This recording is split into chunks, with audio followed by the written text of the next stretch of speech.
안녕하십니까. 아동미술 3차시 3교시를 시작하겠습니다. 이번 3교시에는 미술 치료에 대해서 살펴보겠습니다. 미술 치료의 개념을 먼저 살펴볼 건데요. 미술 치료는 아트 테라피로 예술 치료, 예술요법, 미술 치료, 회화요법 등으로 번역되어 한마디로 정의는 어렵지만 아트와 테라피의 합성어로 궁극적으로 심신의 어려움을 겪고 있는 사람을 대상으로 하여 그들의 미술 작업, 즉 기법이나 매체를 활용한 미술 활동을 통해 심리를 진단하고 치료하는 데 목적이 있습니다. 특히 말보다 심층적 경험을 표현할 수 있는 비언어적 의사소통 기법으로서 좋은 의사소통의 수단입니다. 일련의 과정을 반복함으로써 언어적, 시각적 이미지에서 지금까지 상실, 왜곡, 방어, 억제되어 있는 상황에서 더욱 명확한 자기상, 자기 자신의 세계관을 재발견하여 자기 동일화, 자기 실현을 꾀하게 된다고 보는 활동이 미술 치료입니다. 그럼 미술 치료의 개념을 구체적으로 살펴보겠습니다.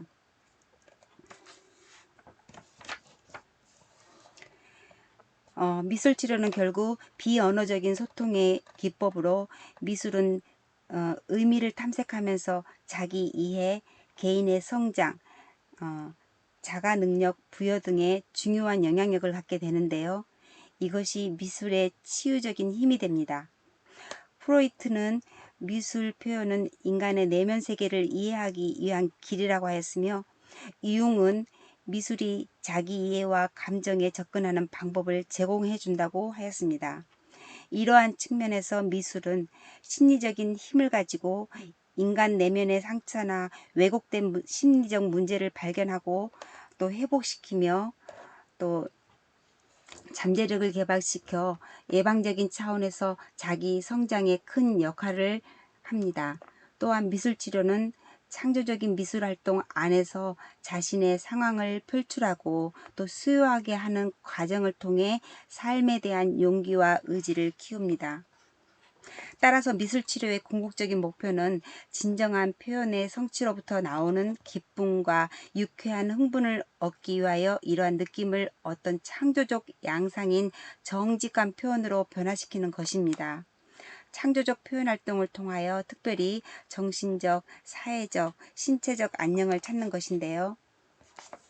미술치료는 유아 아동에게 대인관계의 경험과 자존감을 향상시켜 또 문제 행동을 수정할 뿐 아니라 모 자녀 관계 특성에도 긍정적인 영향을 미칩니다. 또한 미술 작업은 미술 매체의 사용을 통해 유아 아동에게 감정 표현과 자신감을 갖도록 해줍니다.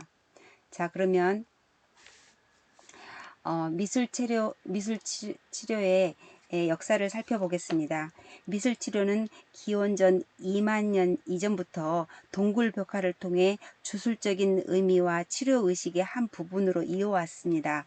미술의 치료적 힘은 문화를 통하여 전수되었지만 임상적 차원의 미술 치료는 19세기 후반부터입니다.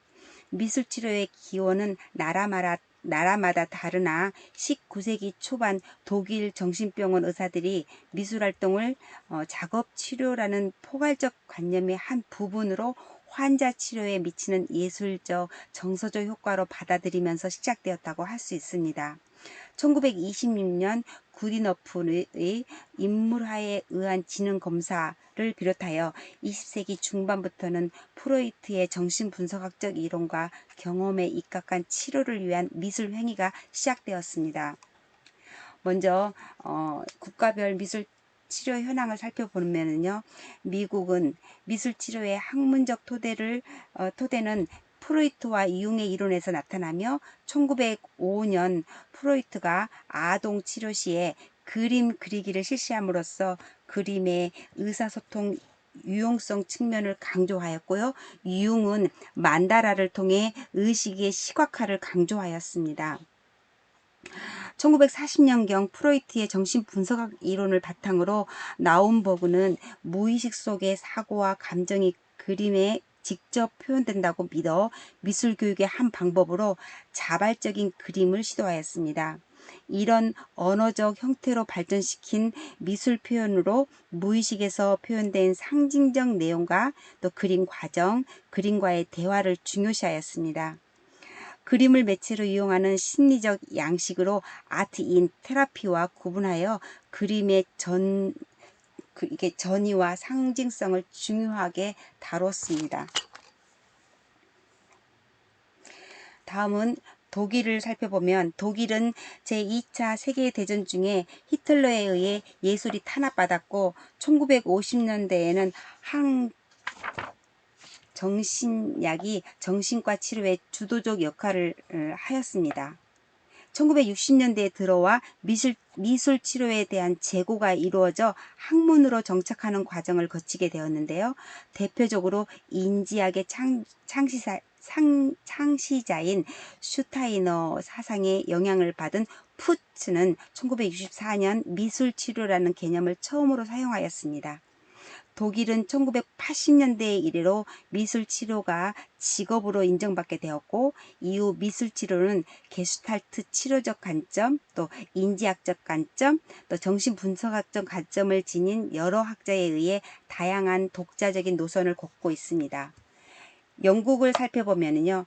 영국의 미술치료 발전에 기여한 대표적 인물인 미술가 힐은 제2차 세계대전에 군 요양소에서 환자로 있으면서 무료함과 스트레스를 극복하려고 그림을 그리기 시작했어요. 다른 환자들도 그를 따라 조형예술을 매개로 자신들의 병에 대한 고통과 불안, 죽음 등을 표현하기 시작했습니다. 힐은 창의적 활동을 통해 경험한 미술의 치료적 역할을 사회에 알리기 위해 열정적으로 노력하였고요.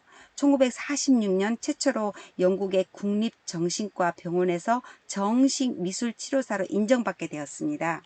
당시 영국은 미술치료사를 위한 특별한 교육제도가 없었으므로 1960년까지는 미술교육에서 치료적 모델을 찾았으며 1970년대에 들어와서는 미술치료와 미술교육이 분리되기 시작했고요.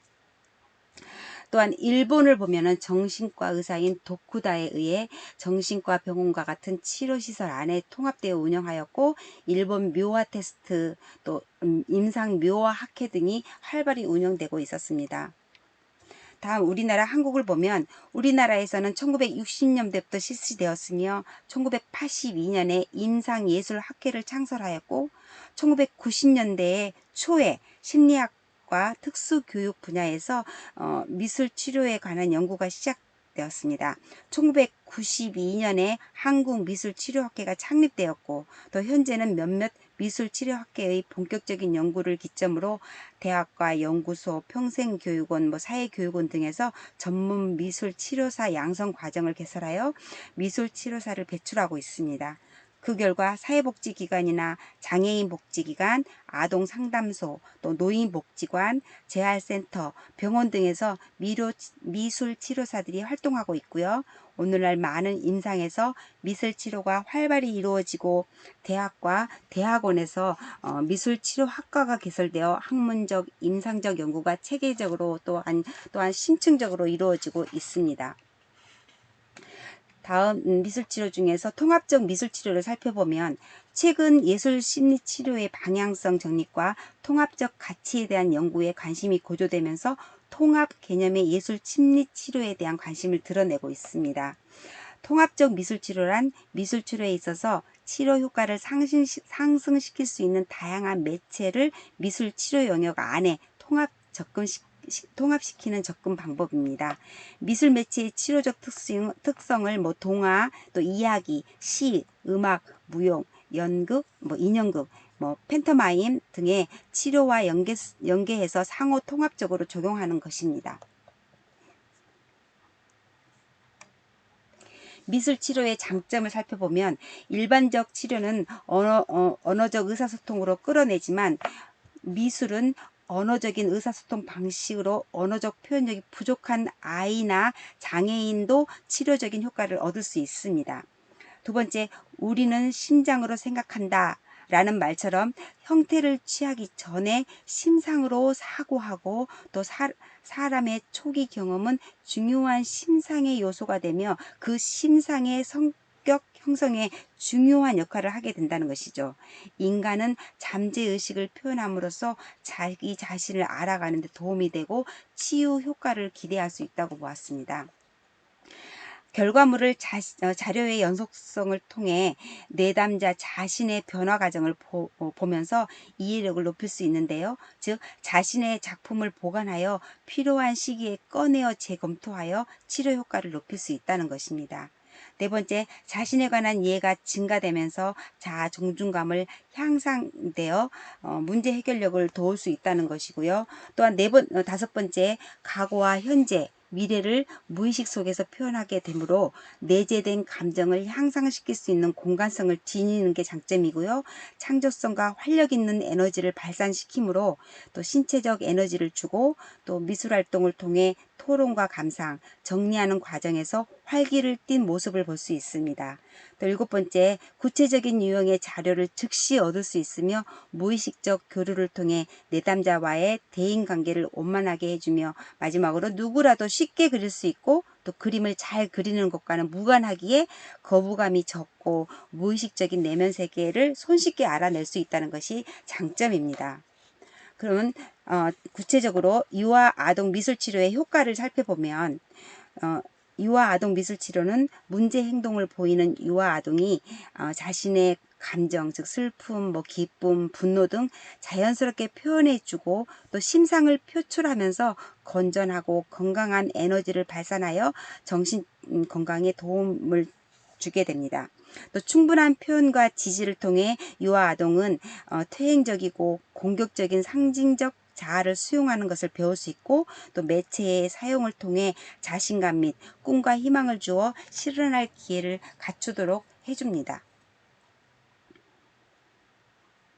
따라서 유아 미술 치료는 그 유아 아동의 대인관계의 경험과 자존감을 향상시켜 문제 행동을 수정할 뿐만 아니라 긍정적인 자아 성장에도 영향을 미칩니다.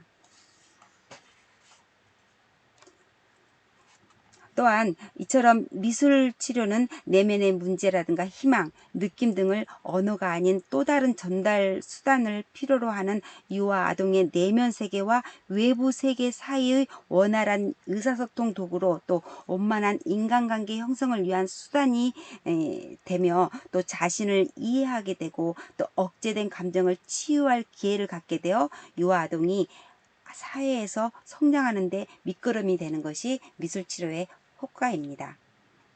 그러면 미술 교육과 미술 치료의 공통점과 차이점을 찾아보면요.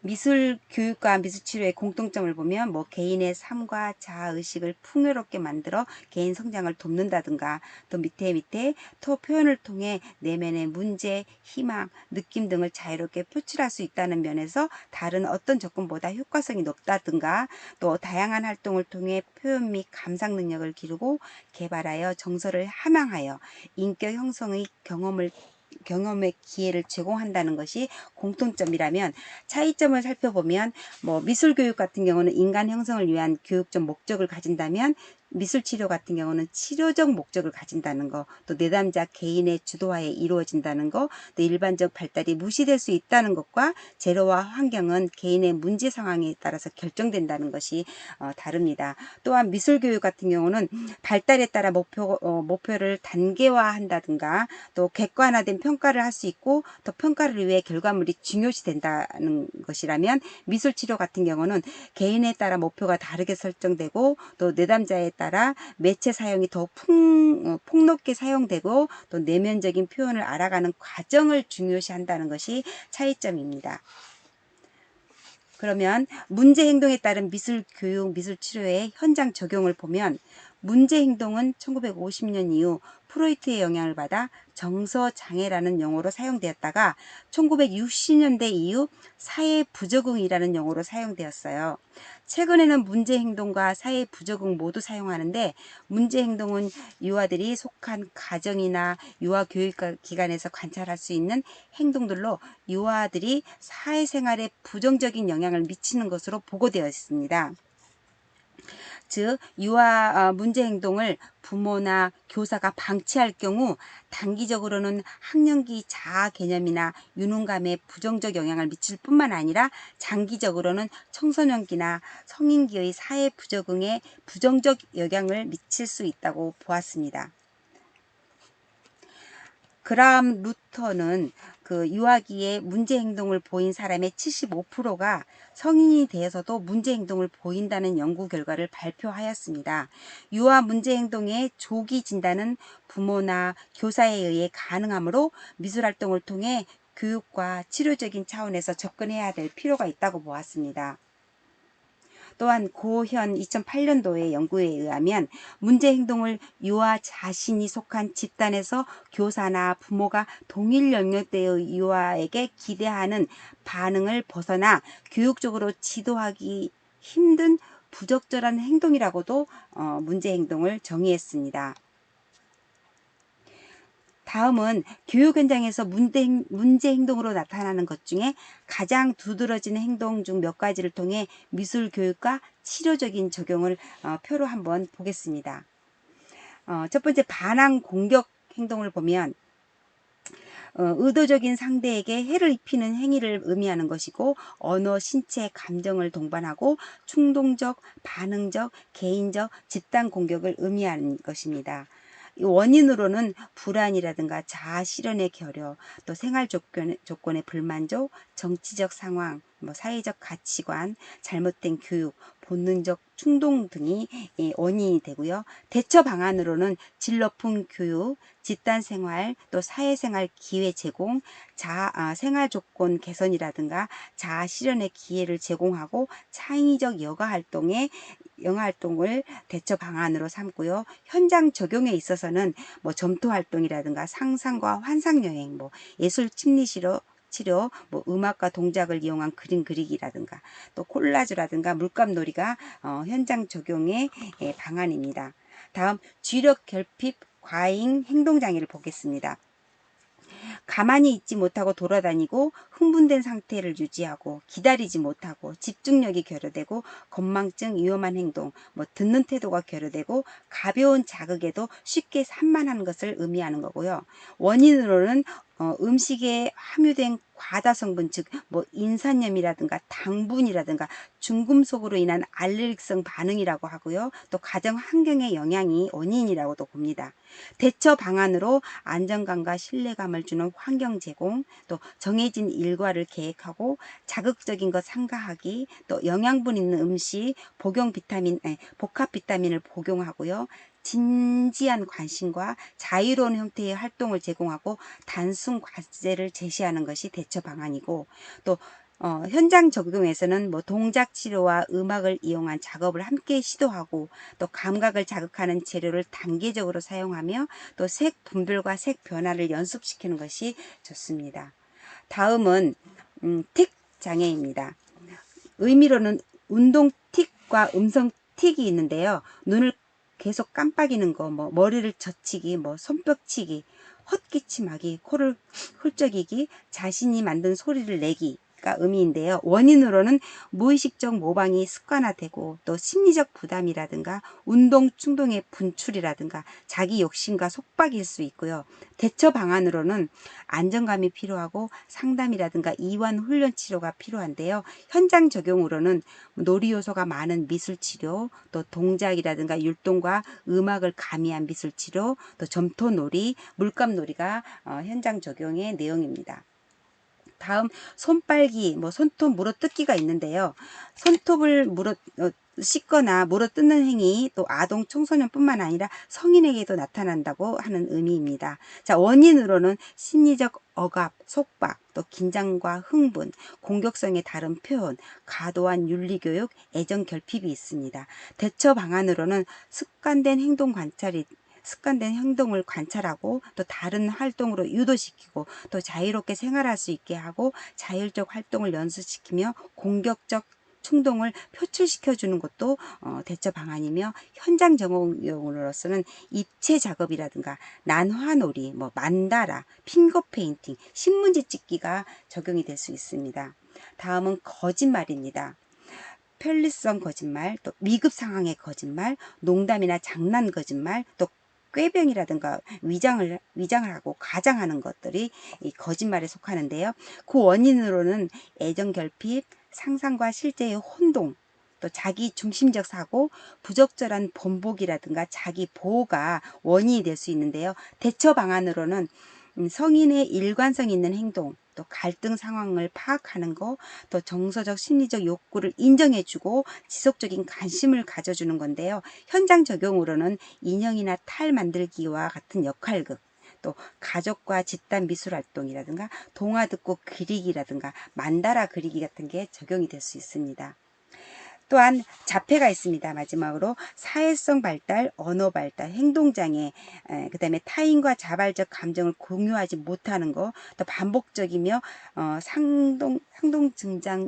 상동증적인 양상, 어렵네요. 상동증적인 양상을 자폐라고 합니다.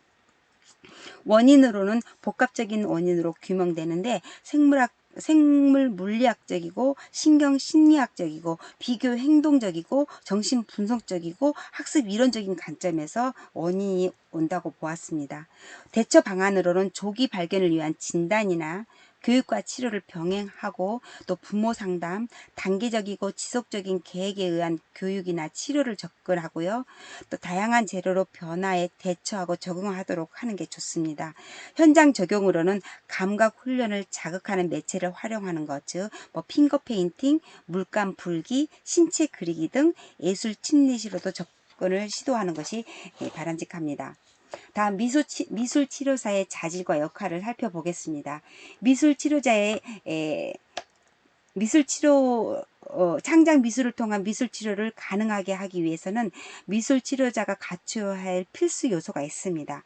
미술 치료사는 기본적으로 내담자의 심리 상태를 파악하여 이해하는 소양을 갖춰야 하는데요. 다음에서 자세히 살펴보기로 하겠습니다. 첫 번째, 미술 치료자의 자질을 보면 인간에 대한 기본적인 사랑과 존중이 있어야 하고, 또 유아 아동의 성장과 치료 과정에 대한 신뢰를 기초로 겸손함, 또 고요함, 인내심, 온화함, 성실성, 안정감, 또 진실성과 열정이 있어야 합니다. 또한 미술 치료자가 내담자에게 행하는 칭찬이나 격려, 지지, 통제 등은 적절한 시기에 신중하게 사용해야 하고요. 선입견이나 편견이 없이 유연함을 지녀야 하고, 대화와 감정의 소통을 위한 공감 능력이 있어야 하고, 또 치료의 과학적 측면을 고려해야 하며 인간의 이해와 정신의학과 심리학, 또 교육학, 사회의학 지식을 골고루 갖춰야 합니다. 미술치료사 자신을 이해하고 있어야 하며 자신도 개인치료와 집단치료를 지속적으로 받아야 가능합니다. 또 미술 심리치료의 다양한 이론적 접근 관점과 집단 및 평가에 대한 안목이 필요하며, 마지막으로 치료에 대한 윤리적인 법적 책임을 알고 지켜야 합니다. 다음 미술 치료자의 역할을 보면 정서적 지지자로서 유아의 마음속 흐름을 잘 파악하여 공감하고 수용합니다. 또한 유아 아동은 칭찬받았던 표현에 머물러 있을 수 있기에 새로운 시도를 해볼 수 있는 힘을 줄 수 있습니다. 또한 유아 아동이 재료를 사용할 때 기술적으로 좌절하지 않도록 도와주어야 되고, 마지막으로 유아 아동이 스스로 선택하고 표현할 수 있게끔 해주어야 합니다. 자, 미술 치료에 앞서 미술 감상 활동을 좀 더 자세히 살펴보겠습니다. 펠트만은 미술 감상 과정에서 작품 속 각각의 요소를 이해하는 것은 감상자에게 매우 중요한 것으로 감상을 통해서 미적 요소를 발견할 수 있도록 유도해 주어야 한다고 했습니다. 효과적인 명화 감상 지도를 위해 펠트만의 미술 감상 4단계를 살펴보겠습니다. 펠트만식 미술 감상 4단계 소수라기입니다. 먼저 소수라기는 눈으로 보았을 때 처음 갖게 되는 직관적 인상입니다. 즉 자연스러운 관찰에 의해 작품의 주제나 형태, 색채, 구조, 어떤 내용이 포함되어 있는지 등을 찾아보는 활동입니다. 관찰을 통하여 직관적인 인상, 또 전체적인 느낌을 파악, 또 작품의 모티브가 무엇인지, 또 감상자는 이러한 과정 속에서 작품을 전체를 어떻게 몰입하게 되는지 작품에 대한 객관적인 기술을 강조합니다. 분석하기입니다. 분석하기는 작품에 내포된 형식적인 특성을 찾아보도록 하는 것인데요. 미술 작품에 나타난 특징 사이의 관계를 생각해 보도록 하는 과정으로 선이나 형, 색, 질감, 공간에 집중하여 어떻게 이들 특징이 조직되었는지 이야기해 보는 것입니다. 또한 색의 대비와 조화, 선과 선의 어울림이나 종류, 불균형과 불균형, 질감의 차이 등을 분석하는 것입니다. 세 번째 해석하기는 작품을 눈으로 본 대로 기술하고 또 특성을 분석한 후에 이루어지는 단계입니다. 감상 작품이 내포한 의미와 작가의 표현 의도가 무엇이며 또 그 의미가 인생이나 시대적인 상황에 어떠한 관련이 있는지 찾아보는 것입니다. 미적 대상의 특징과 의미를 전체적으로 관련 짓는 것으로 작품의 의미를 발견하고 또 그것을 이해하는 가치의 전환적인 과정입니다. 마지막 평가하기입니다. 평가하기는 감상 대상에 대한 종합적인 이해가 이루어지는 단계인데요. 이전 단계에서 논의되었던 사실에 입각하여 결론을 내리는 것입니다. 유아들이 작품에 대해 개인적 판단하는 것을 돕고 또 자신의 세계와 미술을 관련시키며 미술에 대한 이해를 돕는 과정입니다. 자, 그러면 미술 하브루타를 한번 보시겠습니다. 자, 하브루타란 무엇인가? 하브루타의 정의는 짝을 지어 질문하고 대화하며 토론하고 논쟁하는 것이다 라고 하였습니다. 하브루타의 장점을 볼까요? 뇌를 격동시켜 고등 사고력을 기르고요. 다양한 생각과 창의적인 사고를 하게 하고요. 자기 주도 학습, 자기 동기 학습이 저절로 가능해지고 소통과 경청, 또 설득의 능력을 기르는 것이 하브루타의 장점입니다. 자, 하브루타의 기본 원칙을 볼까요? 하브루타는 질문이 핵심입니다. 아이에게 지시나 요구, 설명을 하기보다 질문을 많이 하게 합니다. 또 아이가 틀린 답을 말해도 정답을 알려주지 말고 다시 질문으로 답하는 것입니다.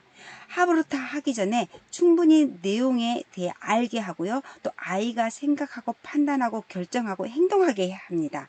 또 질문을 하고 대화할 때는 아이에게 집중해서 그 눈을 보고 또 그 어떤 대답도 막지 않고 수용하는 것입니다. 또 아이의 대답에서 구체적인 근거를 들어 칭찬을 합니다.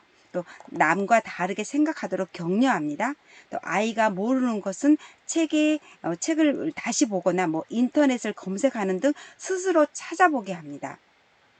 또한 9번째로 많은 내용을 다루기보다는 한 내용을 깊이 있게 길게 하브루타하는 것이 좋습니다. 마지막 10번째, 다소 어려운 내용도 쉬운 용어로 질문하여 아이에게 생각하게 하는 것이 좋습니다. 또한 모든 일상에서 하브루타를 하되 질문이죠. 토론하는 거죠. 예, 그 시간을 정해서 정기적으로 하는 것입니다. 또 집에서 하브루타를 하는 경우 잠자기 전에 하브루타 하는 것을 가장 좋습니다. 어린아이라도 쟁점을 만들어 토론하고 논쟁으로 끌고 가는 것이 뇌를 개발하는 방법입니다. 마지막으로 꼭 가르쳐야 하는 원칙이나 가치관은 대화를 통해 분명하게 인지하게 하는 것입니다. 자, 그러면 질문 중심 하브루타 수업을 보시겠습니다.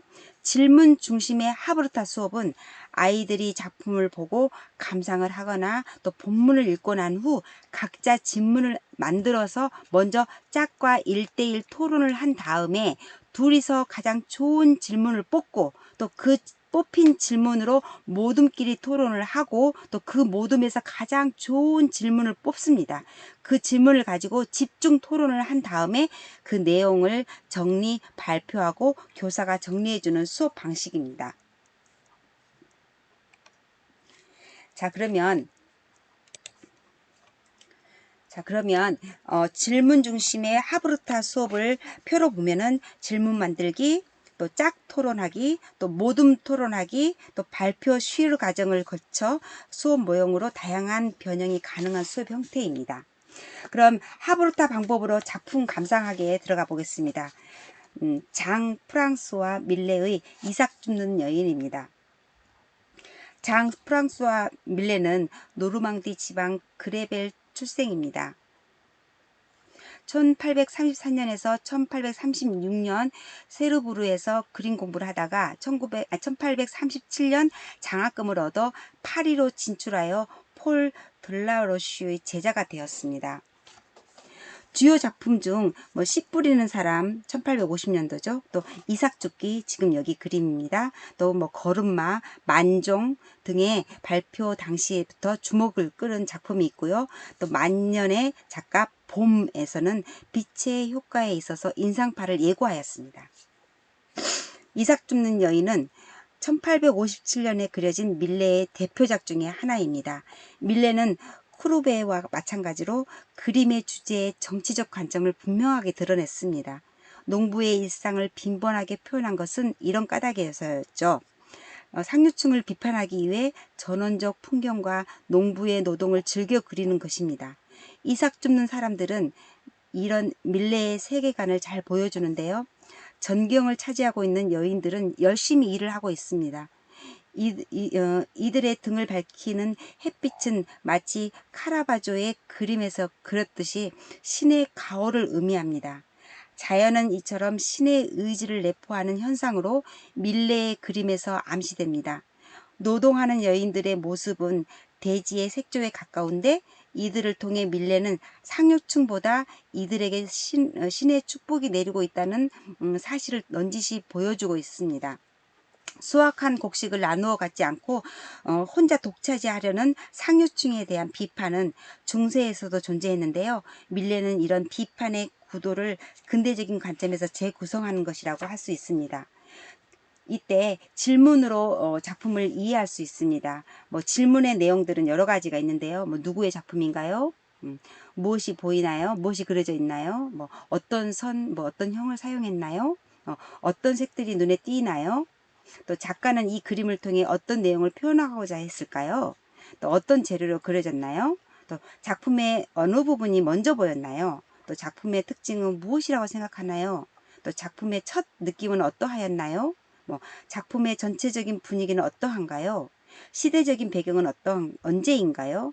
작품 속 인물은 무엇을 하고 있죠? 작품의 제목이 무엇인가요? 나라면 어떤 제목을 붙이고 싶은가요? 또 이 작품에 보충을 한다면 무엇을 더 그리고 싶은가요? 또 이 작품이 나에게 주는 의미, 또 미적 가치는 무엇인가요? 등 추가 질문을 더 할 수 있습니다. 다음 작품으로 김홍도의 볕 타작입니다. 김홍도는 1745년 영조 21년에 태어났어요. 그의 나이 7, 8세 때 그 당시 감식가이며 또 문인 화가였던 강세황에게 그림을 배웠습니다. 두 사람의 관계는 스승과 제자로 시작되었고요. 김홍도는 강세황의 추천으로 이른 나이에 도화서의 화원이 되었어요. 20대 초반에 이미 공중하원으로 명성을 날렸으며 1773년에는 29세의 젊은 나이로 영조의 어진과 또 왕세자 뒤를 정조죠. 왕세자의 초상화를 그렸습니다. 여기 있는 벼타작은 김홍도의 풍속도첩으로서 보물 제527호인 단원 풍속도첩 속에 들어있는 25장의 그림 가운데 하나로 별을 타작하는 장면을 그린 것입니다. 따가운 가을 햇볕 아래 농부들이 웃옷을 벗어 젖히고 별을 타작하고 있습니다. 베어낸 별을 지게에 지고 나르는 사람과 통나무에 내리쳐 알곡을 털어내는 사람, 또 털어낸 알곡을 쓸어 모으는 사람 등 모두가 수확의 기쁨을 누리고 있지요.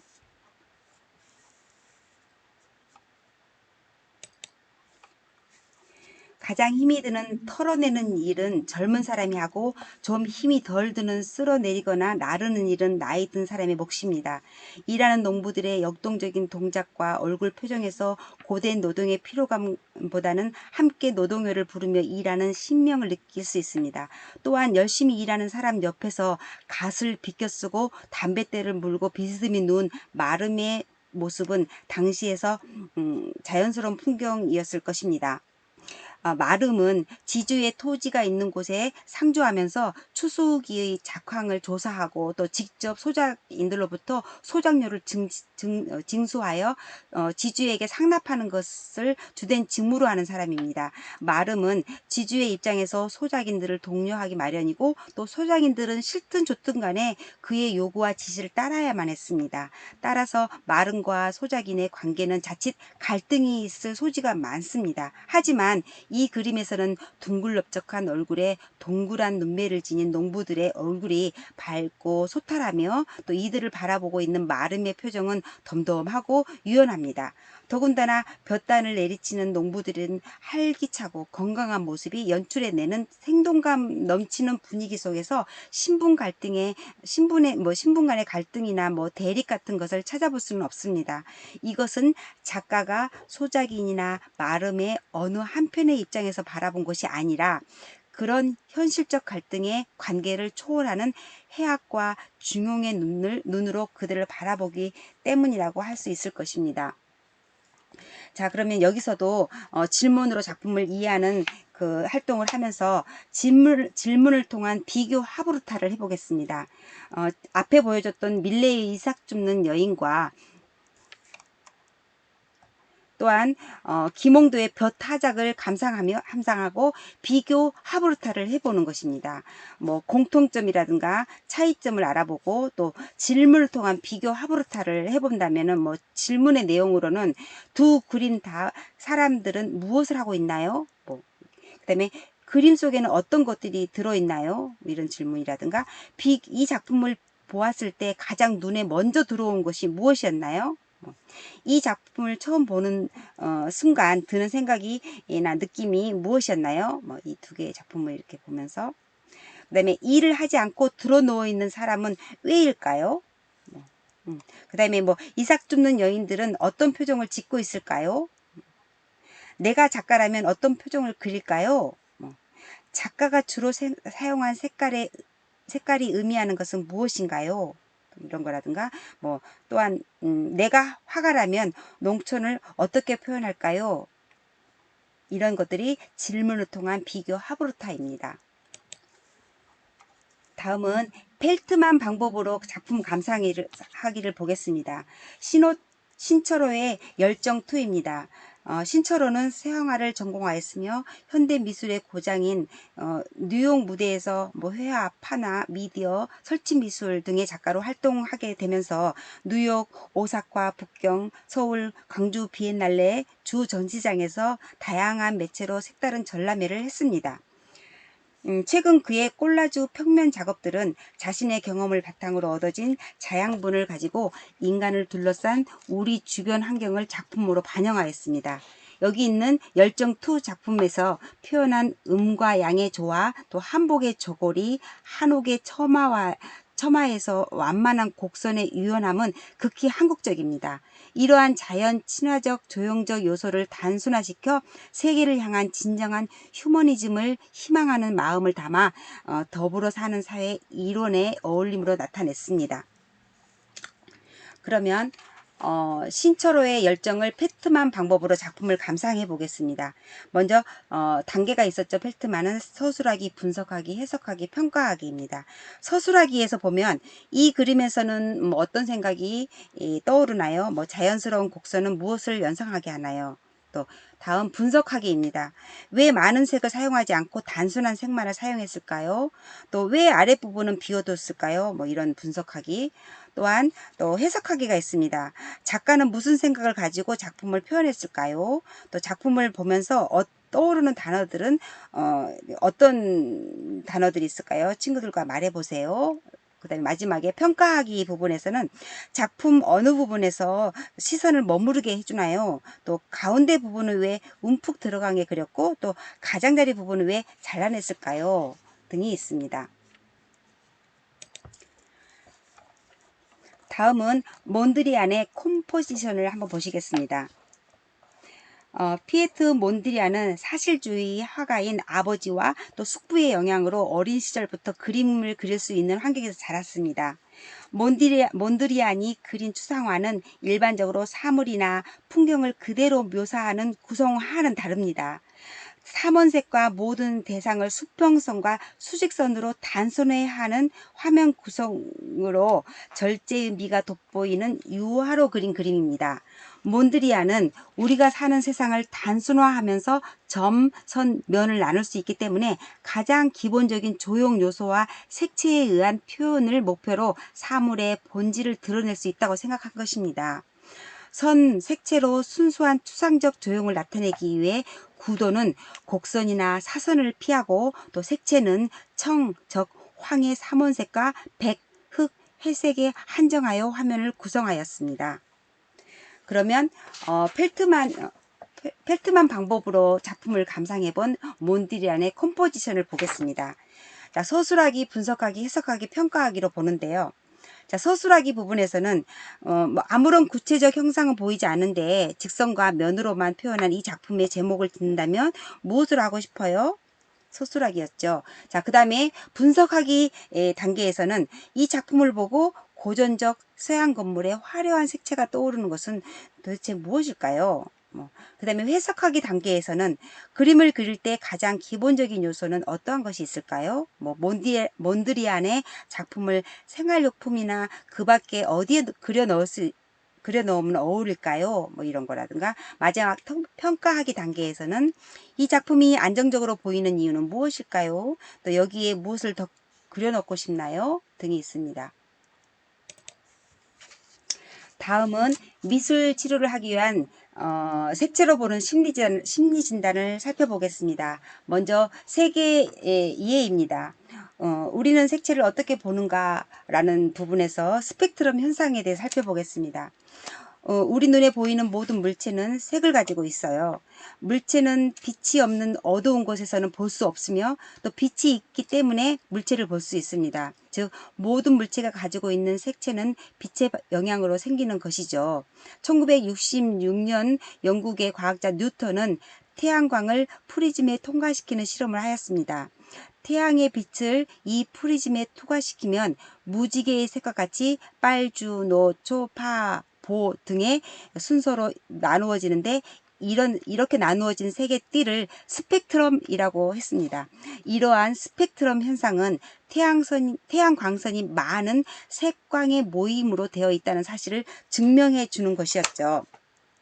스펙트럼 현상은 왜 생기는가 보았더니 스펙트럼에 나타나 우리 눈에 보이는 광선을 가시광선이라고 하며 태양광선은 가시광선 외에도 적외선, 또 자외선, 또 이게 이런 파장이 짧은 거, 파장이 긴 거 이런 것들이죠. 등 많은 광선을 가지고 있다고 했습니다.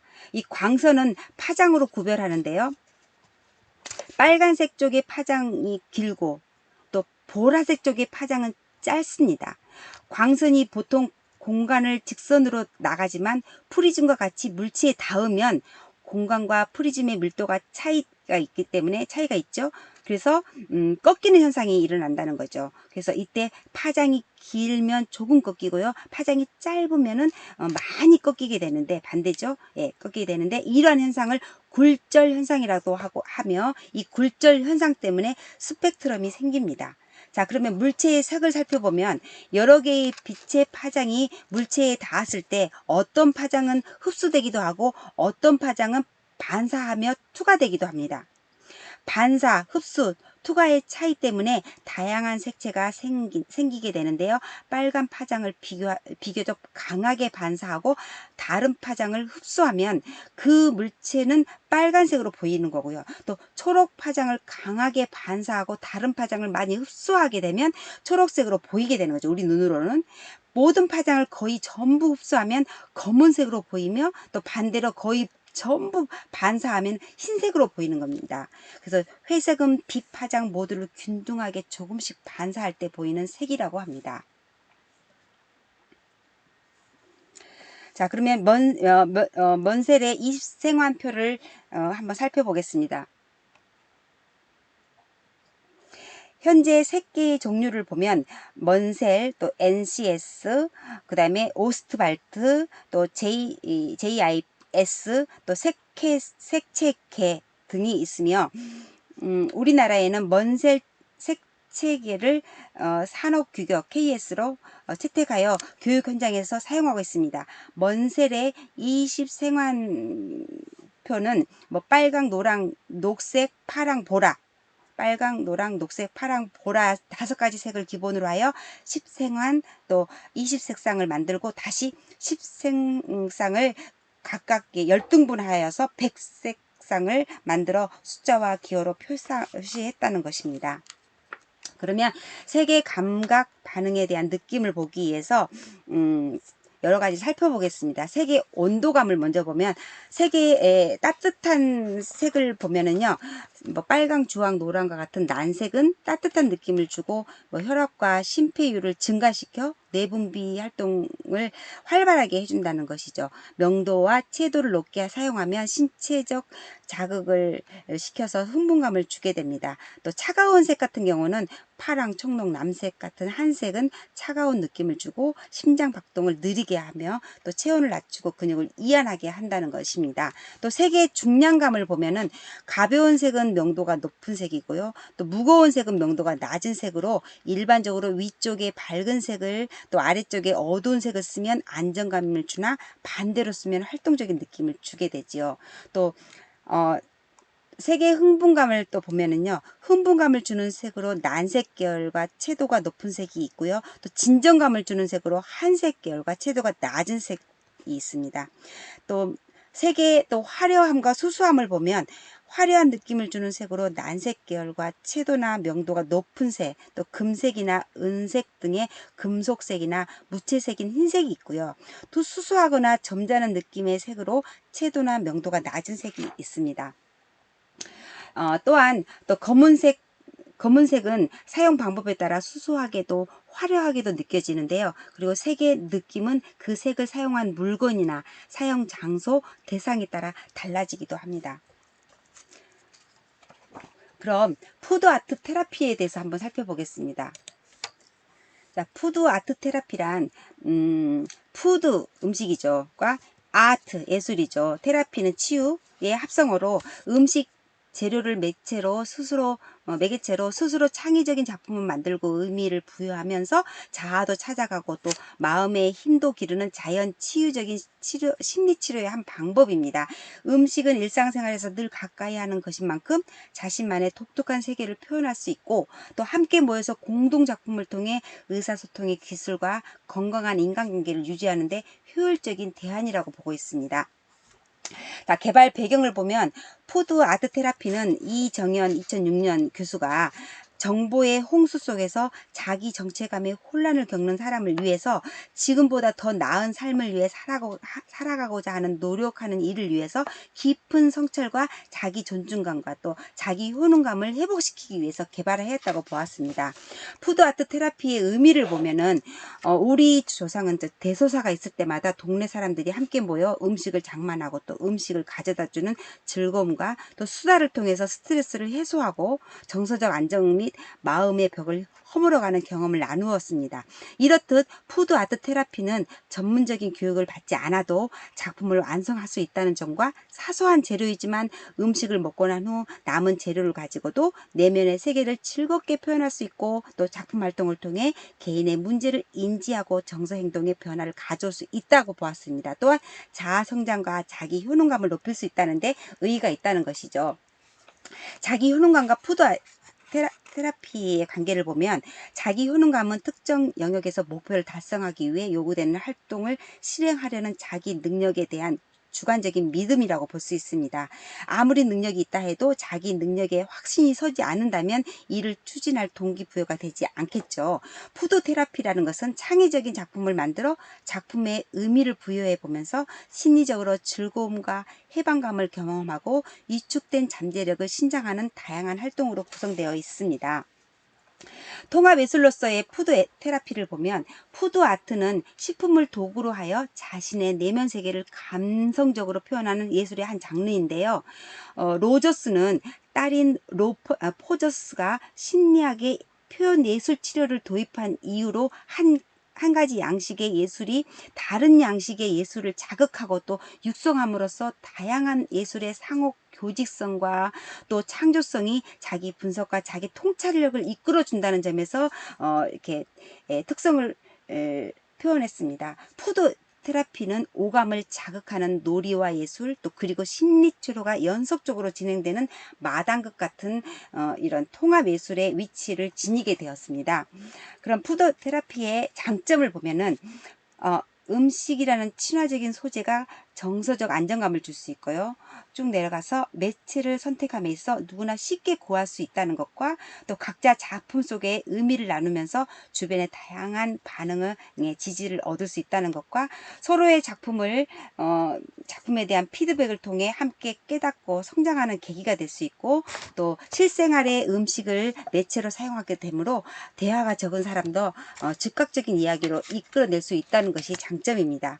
자, 그러면 푸드 아트 테라피의 교육적 가치를 보면 놀이 창의성과 심리치료입니다. 위니컷은 1974년에 연구했죠. 아동이나 성인이 창의적이고 전인적이 될 수 있는 것은 놀이를 하면서이며 이 놀이할 때뿐이다 라고 했습니다. 그리고 개인이 자기를 발견하는 것은 오직 창의적인 상태에서만 가능하다고 언급을 했을 정도의 가치가 있습니다. 자, 그러면 푸드 아트 테라피의 교육 계획안을 한번 보겠습니다. 프로그램을 보겠습니다.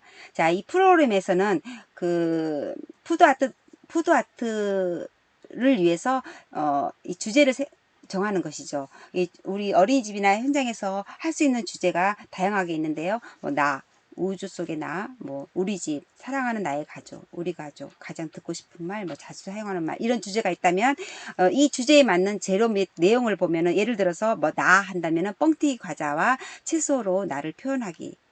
또 우리는 한 가족이라면 주먹밥과 채소로 가족의 애를 표현한다든가, 또 다른 나의 꿈이라든가 나의 선물, 상상 속의 새, 고구마 배 만다라 이런 주제를 가졌다면은 만약에 나의 꿈이라면은 빵을 주제로 하여 나의 꿈을 표현해 본다든가 아니면은 고구마 배라면은 고구마와 빼빼로를 이용하여 여러 가지 배를 표현한다든가 아니 만다라라면 둥글둥글한 거죠. 과자와 사탕으로 만다라를 표현해 본다든가 이런 것들이 있는데요. 그럼 한번 실제를 보면 나 주제에서 이렇게 표현을 해 보았습니다.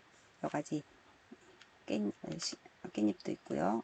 과자나 사탕 그다음에 이런 쿠키 같은 걸 이용했고요. 또 우주 속의 나라든가 또 주제 우리 집 그다음에 사랑하는 나의 가족 중에서는 우리 집 가족이겠죠. 그 다음에 나의 꿈 케이크죠. 어떤 사람이 되고 싶다는 거. 그다음에 상상 속의 새 고구마 배가 있네요. 마지막으로 만다라 이렇게 둥근 피자 모양도 만들고 이렇게 둥글둥글 모양으로 다양한 사탕이나 과자나 쿠키 같은 걸로 이렇게 자기 나름대로의 작품을 만들어 보는 푸드 아트 테라피의 적용 프로그램이었습니다. 수고하셨습니다. 4강 1교시에 만나요.